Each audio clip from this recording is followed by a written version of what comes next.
ងស្រត់មកហើយ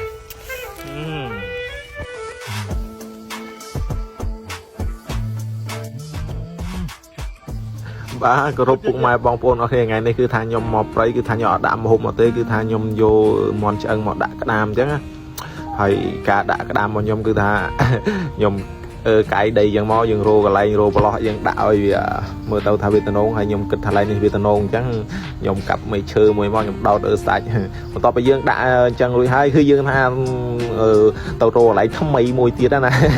រោកឲ្យថ្មីមើលកន្លែងនេះអូតំណងអីដាក់យើងដោតឈើឲ្យដូចដើមមួយមុនមក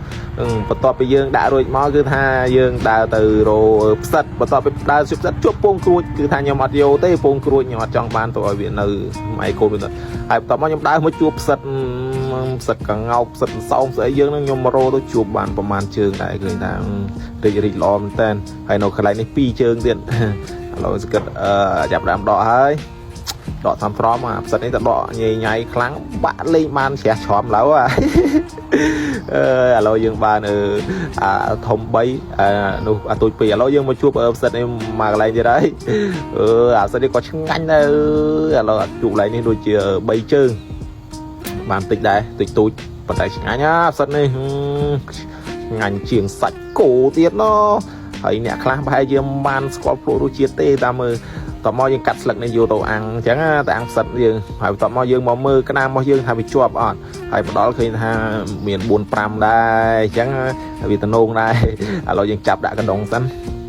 ចាប់បាន4 5ដោយសារក្តាមវាអត់សូវមានហើយមកមើលកន្លែងនេះគឺថាអំបិលរសជាតិប្រៃ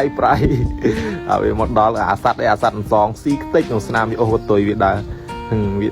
ស៊ីសាច់របស់ហើយយើងអត់បានក្តាមយើងបានតែប៉ុណ្្នឹងឥឡូវយើងកាត់ភ្លើងចាប់ដើមដុតហើយយើងបត់ភ្លើងដុតអីអាំងអញ្ចឹងណាអាំងផ្សិតរបស់យើងហ្នឹងហើយនឹងក្តាមរបស់យើងឥឡូវយើងចាប់ដើមរៀបចំមកយកស្លឹកដើមផ្អាវ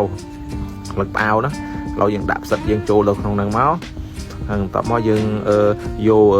អំបិលទេសបុកមកពីផ្ទះហ្នឹងដាក់ឃើញថាក៏ហមឆ្អៅតែម្ដងក៏គឺចង់ស្រក់ទៅមកដីមែនបន្ទាប់មកយើងដាក់លើចង្អើដែលយើងដំធ្វើរួចហ្នឹងយើងដាក់ហើយបន្ទាប់មកយើងយកអាក្តាមយើងដែលបានដាក់ពីមុនហ្នឹងយកមកដុតយកឲ្យរួចឆ្អិនក៏យើងលើកមកទុកដើរហូបបាយអញ្ចឹងបន្ទាប់មកឆ្អិនក៏យើងលើកវាមកដាក់មករៀបចំហូបបាយគេថាតំណងមែនទែនឃើញហ្នឹងឃើញជាតិតែម្ដងអើយហើយឲ្យឆ្ងាញ់ហើយអ្នកនរគ្នាអូជាតិនិយាយទៅដូចឆ្ងាញ់សាច់គោសាច់ជ្រូកសាច់អីទៅទៀតខ្ញុំនិយាយមែនឆ្ងាញ់ហើយជាតិគឺថាឥឡូវទ្រាំបានហើយដាក់បាយសិនណាឥឡូវមកហូបព្រៃយើងថាអង្គុយជាតិយកគ្នាតែម្ដងឆ្ងាញ់មើលតែមាត់ដឹងហើយអ្នកនរគ្នាគឺថាជាតិម៉ែជាតិអូជាតិនិយាយជាតិតាជាតិហ្មងនិយាយមែនបន្ទាប់ពីយើងបាយរួចបាយឆ្អែតគឺថាយើងទៅមើលដំរីអីធម្មតាហើយដំរីវានៅគៀនយើងអីអ្នកនរគ្នាបាក់ភ័យថាមិនបងដំរីនៅណាអីណីគឺថាដំរីនៅគៀនខ្ញុំនឹងឯងដើរស៊ីចំណីអីចឹងទៅហើយខ្ញុំនេះក៏ដាក់ហើយមានអោយសល់ទេនិយាយទៅផ្សិតមកអាខ្នប់ខ្ញុំមិញហ្នឹងគឺថាដាក់គ្មានអោយសល់ទេនិយាយទៅមិនអោយសល់មកបន្តិចបើលឹកទៅអាខ្ទេចអូជាដាក់បាយឆ្ងាញ់អ្នកនរគ្នាបាយក្នុងព្រៃជាមួយនឹងរបស់ធម្មជាតិឆ្ងាញ់មែនតើ